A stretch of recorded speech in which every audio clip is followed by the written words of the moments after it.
Da pokažemo kako vežbamo C. Da, jezik je dole.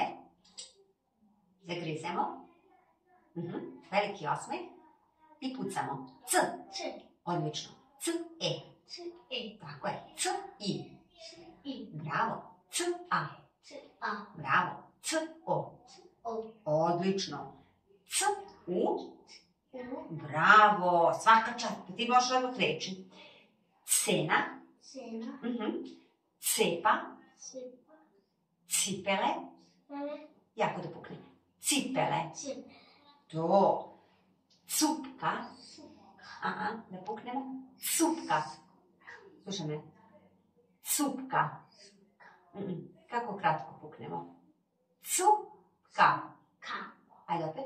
Cupka. To. Cima. Pošto je ovo bilo teško, ova reč cupka, ću ti pokažem neke vežbe koje će da pomognu. Može? Evo, to nam je bilo teško. Sad da radimo ovo. Prvo duvamo dugo. S. A sad kratko. C. Bravo. Pa opet dugo. S. Pa kratko. C. Bravo. Pa dugo. S. C. Odlično. Sad ćemo dobro da slušamo. Važi prvo ja, pa onda ti. Ok? Ja pričam. Sa. Bravo. Sad kratko. Ca. Bravo. Sada dugo. Se. Bravo. Sad kratko. Ce. Bravo. Si. Ci. Odlično. Mogu li da se sakrijem? Ti dobro slušaj. Sa.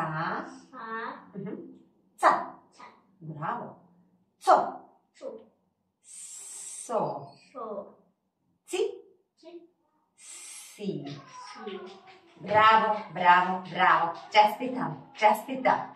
Da li sada želiš igračke? Da. Može. Sad si zaslužio igračke. Idemo da beremo. Danas sam za svojim drugom vežbala izgovor glasa C. I pošto on ovaj glas u nekim situacijama meša sa glasom S, onda je bilo jako važno da kao segment vežbe uvedemo vežbe diskriminacije glasova C i S.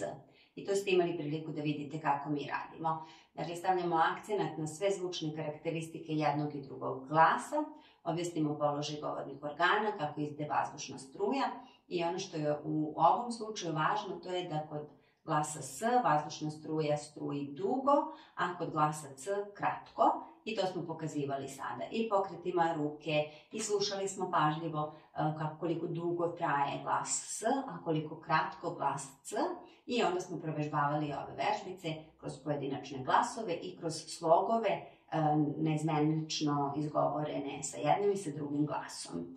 Za početak smo vežbali tako što dete i sluša i gleda u mene, a ako ste primetili pred kraj vežbe, ja sam krila svoje usta i nastavljali smo vežbu. To je zato što mi je bilo važno da se sada dete osloni samo na auditivnu percepciju i da se u ovim vežbama osloni na čulo sluha kako bi otkrilo te sitne razlike u zvuku između jednog i drugog glasa. A kako vežba odmicala, tako je njemu bilo sve lakše da primeti ove razlike i na taj način će mu biti i lakše da provežbava svoje vežbe koje se tiču artikulacije jednog i drugog glasa, a kasnije i da ih automatizuje u spontanom govoru. Ukoliko vaše dete ima problem sa izgovorom glasova, ove situacije su rešive, vrlo jednostavno se rešavaju ukoliko se počne sa logopedskim tretmanom na vreme.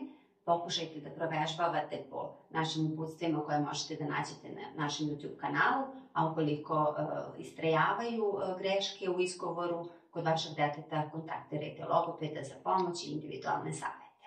Pozdrav!